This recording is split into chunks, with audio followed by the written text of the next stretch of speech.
Some homes are built on love. Mine was built on a promise, and nearly stolen by the people I once called family. My name is Hannah Reed. I am 22 years old, fresh out of college with a degree in finance and a job lined up back in my hometown. I should be excited, proud even. But what I'm about to tell you isn't about a dream job or a new beginning. It's about the one thing I thought I'd never have to fight for: my home. This isn't a story about revenge in the way you might expect. It's not loud or explosive. It's quiet, personal, the kind of betrayal that creeps in with smiles, small favors, and the word family used like a leash. It's about what happens when the people who are supposed to protect you start treating you like a burden, when kindness is a mask and loyalty becomes a currency they expect you to pay without question. My house wasn't just four walls and a roof. It was a promise from my mother that no matter what, I would always have a place in this world. She made sure of that before cancer took her life. She planned for everything. Or at least, she thought she had. I'm sharing this story because I know I'm not the only one. Maybe you've trusted someone too much. Maybe you've been made to feel like a guest in your own life. If so, keep listening, because this isn't just my story. It's a reminder that sometimes the hardest battles are the ones we fight inside our own front door. Before everything fell apart, it was just me and my mom, Susan Reed. She was the kind of woman who made life look easy, even when it wasn't. A senior accountant with a sharp mind and an even sharper sense of humor. She bought our house long before she ever met my dad. It was small but beautiful, tucked on a quiet street with rose bushes she planted herself. To me, it was perfect. My parents were married for 10 years before my dad, Michael, decided he wanted something else. Someone else. I was 9 when he packed his bags. There were no screaming matches, no custody battles. He left with a handshake and a promise to pay for my education. And to his credit, he did. He set up a college fund the same week he moved in with his new girlfriend. That was the last real contribution he made to my life. Mom and I adjusted. She never complained, not about being a single parent, not about the long hours, and certainly not about the cancer when it came. I was 14 when we got the diagnosis. She quit her job the next day. I need to be around for as long as I can, she said. For 4 years, we lived between treatments, hospitals, and moments of borrowed normalcy, and through it all, she kept planning. She showed me her will before she got too sick. "This way, you'll always have a home," she said, her voice calm, almost businesslike, like she was talking about a client instead of her only child. That was her love language. Preparation, protection. Making sure I'd be okay when she couldn't be there to do it herself. She died just weeks before I left for college. I was 18, raw with grief and terrified of starting a new chapter without her. But I had one comfort. The house was mine. Not just in spirit, but in writing. She made sure of it. Her final gift to me wasn't just a house. It was safety. It was stability. It was everything. After the funeral, everything felt like a blur. Grief made time move strangely. Some days passed in a flash, others dragged endlessly. I was in no shape to make decisions, let alone face the world on my own.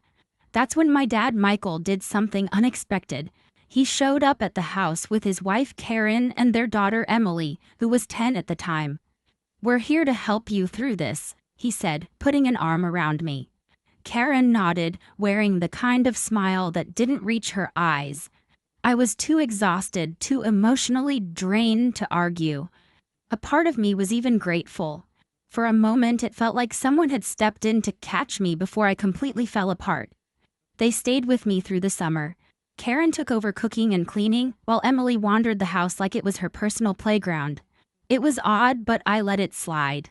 I was still processing everything: college, my mom's death, the crushing sense of loneliness that followed me from room to room. Toward the end of that summer, as I packed for school, Dad made a suggestion over breakfast. "What if we stayed here while you're away?" he said, casually moving his coffee mug aside. We'd take care of the house, pay the bills, keep it from sitting empty. That way you wouldn't have to worry about anything. I glanced at Karen, who was flipping pancakes. She turned around and smiled. It would be good for Emily, too. She's already enrolled in the local school. It seemed reasonable. During those 2 months, things had been surprisingly calm. Karen was less distant. Emily treated me more like a sister than a stranger. I didn't see any red flags. Just a family trying to come together after loss. So I agreed.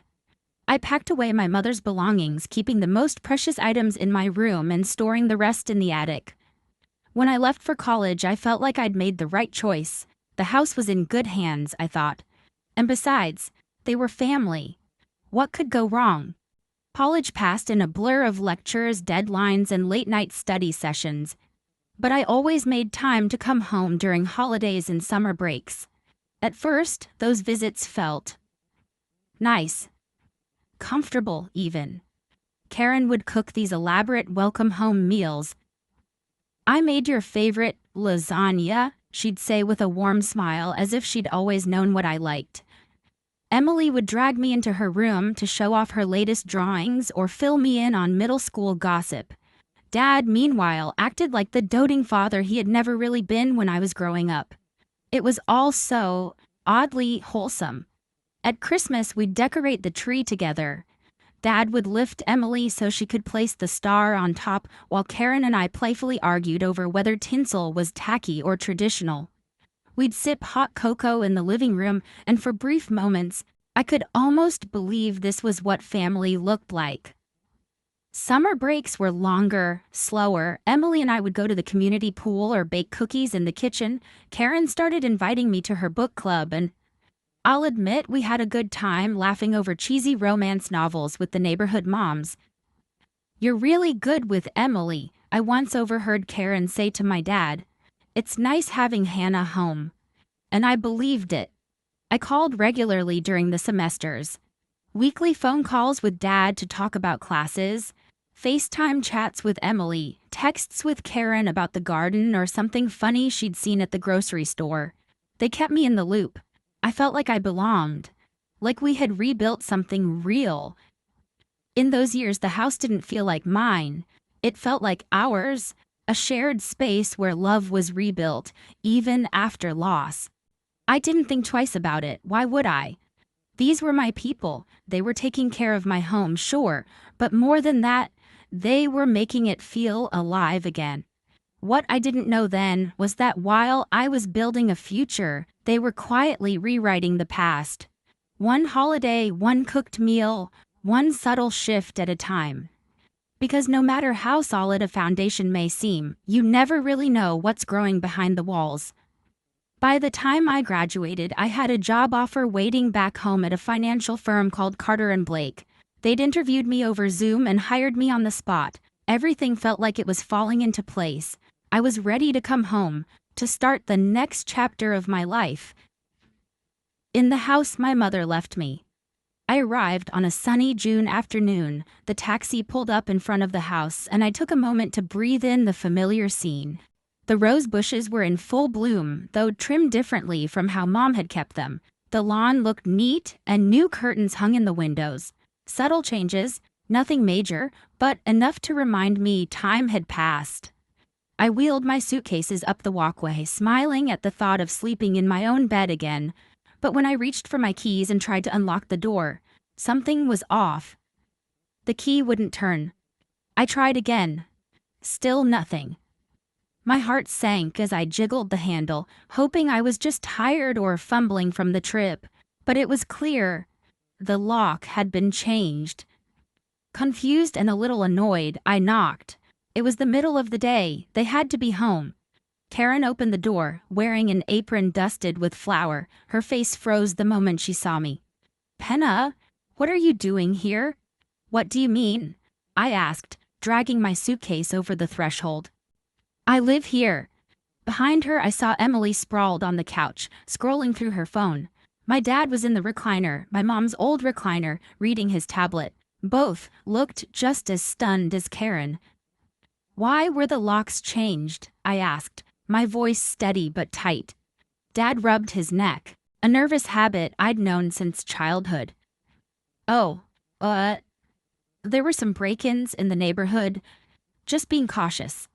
You could have told me, I said, or sent me a new key.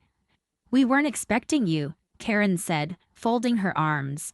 Her smile was gone now, replaced by a tight, unreadable expression. I told you I was moving back. My job starts in 2 weeks. The silence that followed was loud. Something was off, more than just surprise or awkwardness. I could feel it in the air. Dad finally stood up. Hannah, can we talk in the office for a minute? My heart dropped. We walked into what used to be Mom's office, now technically mine. Her diploma still hung on the wall, her financial reference books neatly lined the shelves. Dad closed the door and turned to me, his hand slightly shaking. Listen, he said, eyes darting to the floor. There's something I need to explain. I stood in that room, surrounded by the ghost of my mother's presence, waiting for my dad to explain what, exactly, had gone so wrong that I couldn't even unlock my own front door. He sighed. Karen thinks this house belongs to me. I stared at him, not quite understanding. I told her, after the divorce, I gave the house to your mother and you out of kindness, that when your mom passed, the house reverted back to me. I blinked. You what? I didn't want to complicate things, he mumbled. I never thought it would be a problem, but now that you're back, I just need some time to figure out how to tell her. My voice came out sharper than I intended. So for 4 years you let her believe she owned this house, that I was just, crashing here when I visited. He winced. I know it sounds bad, but I didn't expect it to get this far. I thought I'd explain eventually. I stepped back, angry and stunned. I'm going to tell her the truth. He reached for my arm. Please, Hannah, just give me a little time. Let me talk to her my way. I'll find us a new place, I promise. Just don't say anything yet. You showing up without warning threw everything off. He pulled a set of keys from his pocket and held them out like a peace offering. These are for the new locks, just a few weeks. That's all I'm asking. I stared at the keys in his hand. I felt sick. This was my home, my mother's legacy, and somehow I was the one being asked to wait quietly while the people squatting in my house got to keep living their fantasy a little longer. Still, I took the keys. Fine, I said, but this is insane and you know it. He nodded, visibly relieved. Thank you, sweetheart. I'll fix this. I will. That night at dinner, the atmosphere had shifted. Karen barely looked at me. Emily didn't say much either. The warm, homey vibe from the holidays and summers past was gone. And I couldn't stop thinking, had it ever been real? By the next morning, things got worse. I was pouring coffee when Karen walked into the kitchen, arms crossed and eyes sharp. Hannah, she said flatly, we need to talk about your plans. What plans? Now that you've graduated and have a job, I assume you'll be finding your own place soon. You're a grown woman after all. I sipped my coffee slowly, feeling the weight of her words settle over me. Actually, I said calmly, Dad and I already talked. I'll be staying here for now. She pressed her lips into a tight line, turned on her heel, and left. And that's when I knew the real fight hadn't even started yet. The next 2 weeks felt like living in a pressure cooker. Karen's friendliness evaporated, replaced by a cold, calculated passive-aggressiveness. She'd accidentally wash my clothes with things that bled color, cook dinner for 3 and act surprised when I came to the table, rearrange the living room while I tried to relax, muttering under her breath about people who don't contribute. She even moved my mother's favorite vase, one she kept on the mantel for years, to a back shelf, saying it clashed with her decor vision. Emily followed her lead.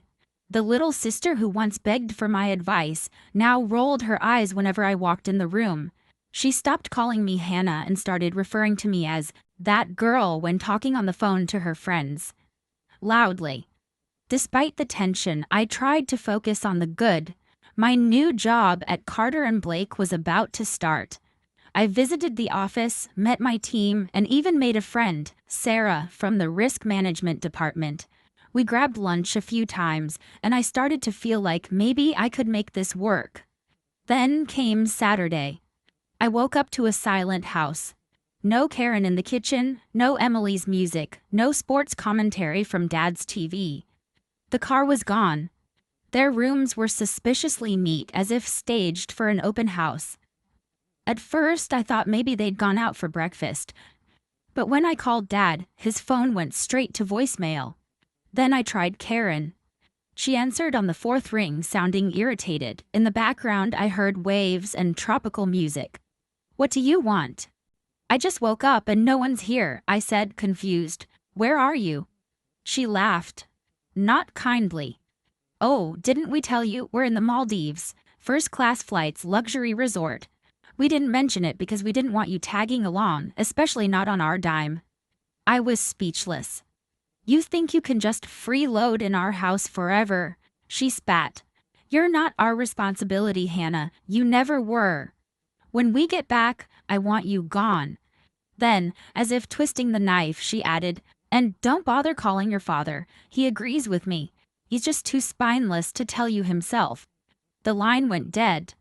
I sat there, alone in the kitchen, shaking with rage, not sadness.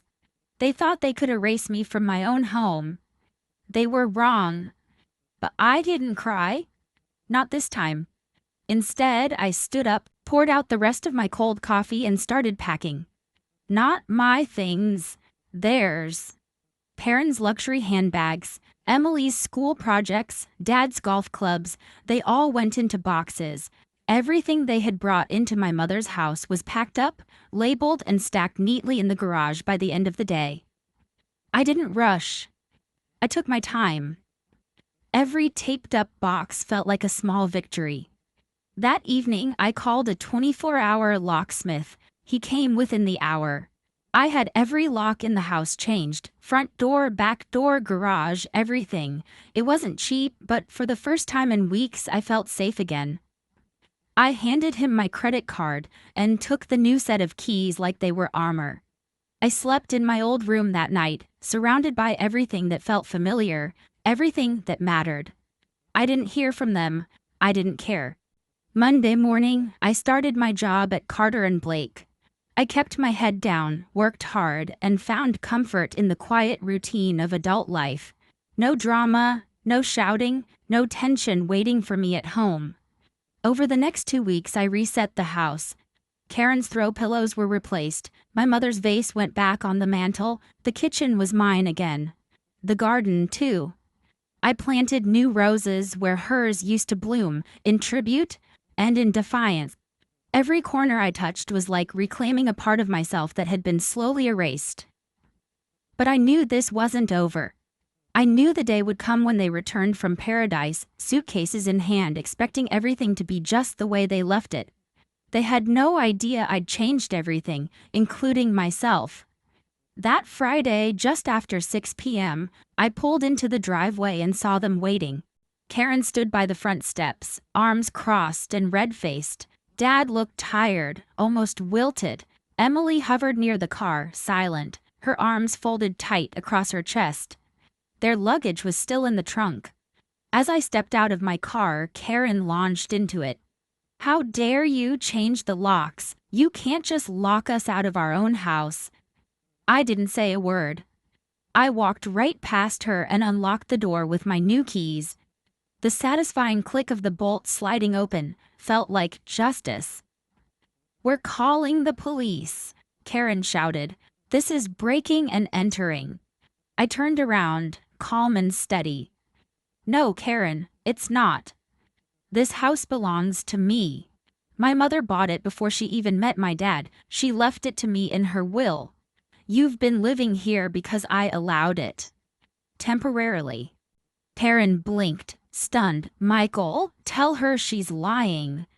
Dad wouldn't look at her, or at me. His shoulders slumped. "She's telling the truth," he mumbled. And just like that, the foundation of Karen's fantasy began to crack. Her face shifted from fury to calculation in a heartbeat. She took a breath, then smiled sweetly. Hannah, sweetheart, that phone call. I was just upset. You know how vacation stress can be, and all those cocktails. She forced a laugh. We're family. We can move past this, can't we? We'll pay rent, Dad added quickly. It doesn't have to be like this. I stood in the doorway and shook my head. No, it really does. Karen stepped forward, arms open like she was going to hug me. Think about all the good times, holidays, book clubs, lasagna nights. We had something real. No, Karen, I said, steady and clear. You had a free ride. It ends now. Your things are in the garage. Take them. And go. Her face darkened. You ungrateful little, after everything we've done for you. I stared at her. You just spent thousands on a luxury vacation. You can afford a hotel. Dad stepped closer, voice shaking. Please, Hannah. I stepped back. No, Dad, you lied for 4 years. You let her believe this house was hers. You let her erase everything Mom left behind. And when she planned to throw me out, you stood by. I closed the door in their faces. And I didn't open it again. Through the living room window, I watched them haul their boxes out of the garage. Karen yelled the entire time, accusing me of betrayal, of being heartless. Emily didn't say a word. She just cried. Dad looked hollow, like the truth had finally caught up with him and he didn't know how to carry it. It took them 3 trips to get everything. In the last one, Dad came back to the door and knocked. I didn't answer. They drove off as the sun was setting, the car packed tight with the life they'd built in someone else's home. The next day, Dad tried calling from a new number. I let it ring. Then the voicemail came. Penna, please, we can fix this. I know I made mistakes. I just want my daughter back. But it was too late. I replayed Karen's voice in my head, calling me a freeloader, an embarrassment, saying my father never loved me, that I was nothing more than an obligation. And maybe those were her words, but his silence gave them power. That was 2 months ago. Since then, I've rebuilt, reclaimed. The house is mine again, in every sense. I've repainted the walls, I've started a small herb garden out back, something Mom always wanted to do but never had time for. Her vase is back on the mantle. Her photo, too. My job at Carter & Blake is going better than I hoped. I've made friends, real ones. I go to trivia nights, yoga on Saturdays. I'm not just surviving anymore. I'm living. Sometimes I think about them, wonder where they ended up. But mostly, I think about my mom. About how she spent her final years not just fighting cancer, but fighting for me. Making sure that I would always have a home. Even when she couldn't be here to keep it safe. And now I finally understand what that gift really meant. Some people say family is everything, but I've learned that family isn't always blood, and love isn't always real if it comes with conditions. Sometimes, the strongest act of love is letting go. Especially when the people you're letting go of were never truly holding on to you in the first place.